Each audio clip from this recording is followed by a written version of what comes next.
What's going on, everybody? Josh Callaway alongside James D. Jackson, Sooners Illustrated, 24/7 Sports. At the stadium in Norman, where Oklahoma is 2-0, they beat Houston 16-12 on Saturday night. But, man, this as much of a loss in a win as you could really ever have. Oklahoma was a 4-touchdown favorite tonight. They didn't even score 4 touchdowns. They didn't get that close. Offensively, this game was a disaster. James, let's get right into it. Obviously, we tend to lean with starting with the positive, typically when we do these. I don't see a point to do that. That's not what anybody's here for. That's not what they want to hear about. The offense was horrible in this game. There's not really any way to sugarcoat it. They scored 2 touchdowns. One of them was off a muff punt where the drive started at 10. They had one really good drive to take home about. Couldn't do anything in this game. Couldn't run the ball, couldn't throw it, couldn't do anything. Yeah, it was really bad offensively. There's not really any spin zone I can even muster. It was shocking to see how little success they had offensively in this game. Yeah, when we talked about the keys to this game, we said it. You asked me, what do you think it is? The first thing I said was, OU has to get ahead of the chains. That did not happen. No, they were behind. That did not happen, and as a result, the offense struggled once again. I mean, Brendan Thompson, I asked him about it. He said the same thing. We got behind the chains, and it changed a lot of things. It's something that Jackson Arnold said last week. They all know what the issue is, and that's scary when you know the issue and you can't solve it. It's only been 2 games, so let's give them more time. Yeah. Receivers need to come back.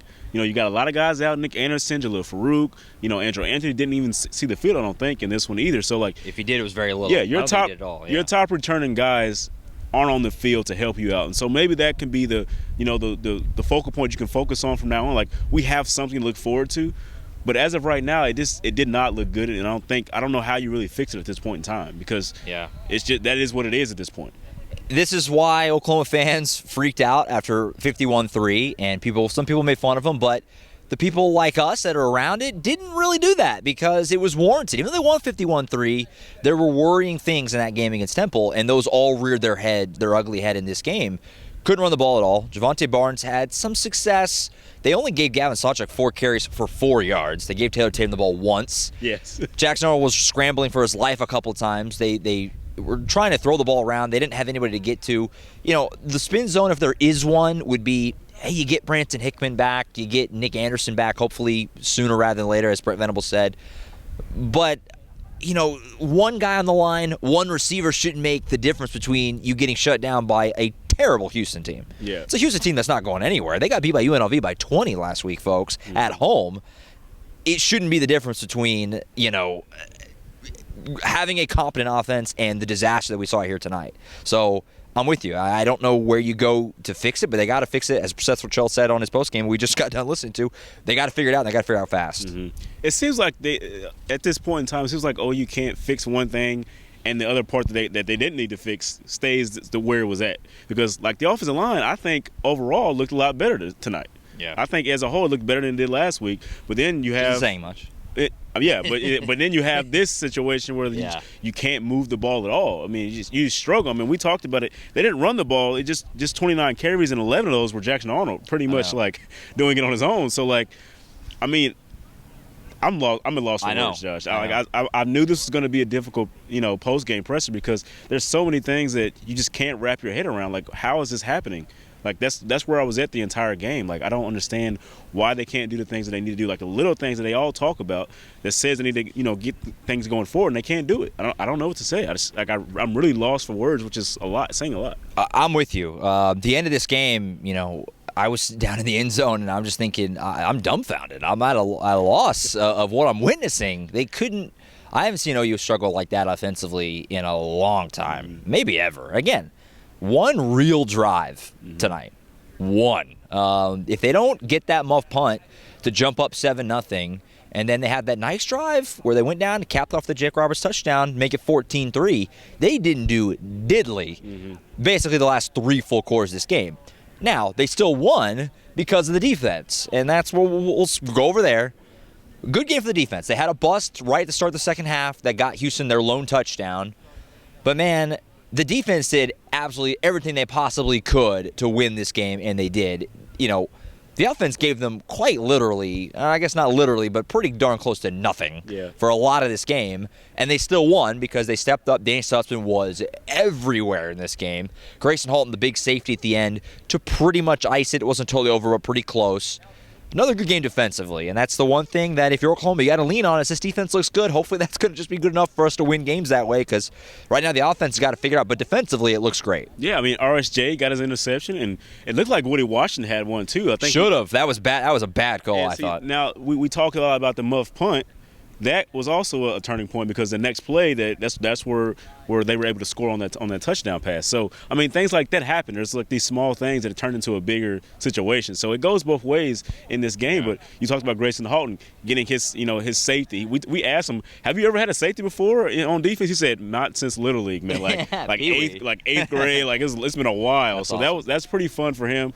I know we're talking about defense, but I want to shout out Jake Roberts too. He had his his touchdown. Big moment for him because it's what he's always dreamed of, things like that, playing here and getting that type of situation. So, but we talked about this defense. Samuel Omasigo had a great game. I mean, he had his career high in tackles. He had 5 tackles a night. I mean, he was amazing. We got to talk to him afterwards too. I mean, he really thought they did really well in preparing for this game in the film room, and it showed out here tonight. He said, "I was in the right positions when I needed to be." So I mean, that's all you can take from that. I mean, a lot of good things about this defense. Danny Stutzman was obviously all over the field once again tonight. He's proven he's going to be the leading tackler for whatever team he's on, it seems like. So right. He was everywhere. Yeah, so he continues that. So just a good job by the defense to hang on, even though you're playing so many minutes, because Houston controlled the game clock of the entire game. Big time. And they got out there, and Danny Stutzman said it. They didn't really. They felt like they can do whatever they needed to do to win it. Even though Houston was taking the ball over that long, they still were able to go out there and do what they need to do. And that's a good sign for OU. Yeah, no, 100%. I mean, you don't win a game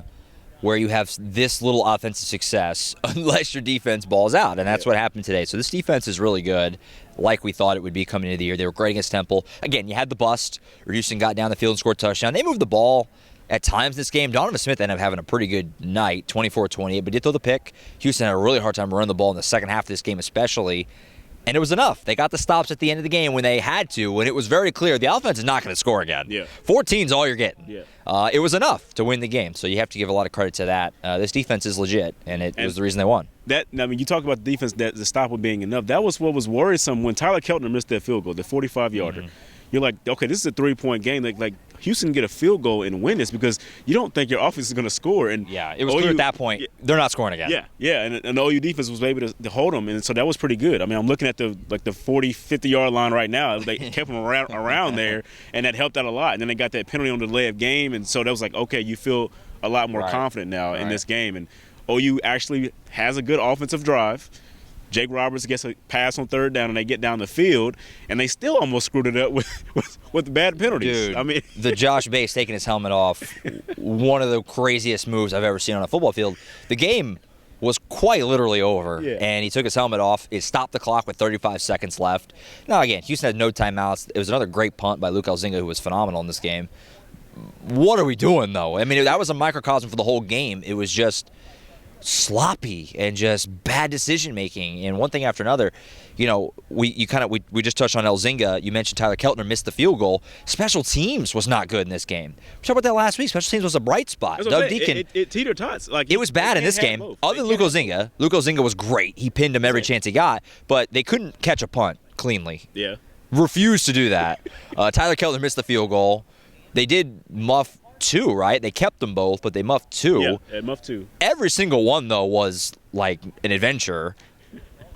I don't even know what to say about the special teams in this game. It was disastrous. Brent Venables, he didn't pull any punches post-game. He said Billy Bowman looked like a freshman back there returning punts. I mean, that's pretty bold for him to say for one of his best players. But it just puts in perspective how he was kind of feeling. And as Brent Venables put it himself, you can't say it any better than the way he put it. They deserve to lose. They did. They deserve to lose. Anytime you get outgained the way they did by 70, 80 yards, whatever it was, you mentioned the time possession, heavily favored Houston.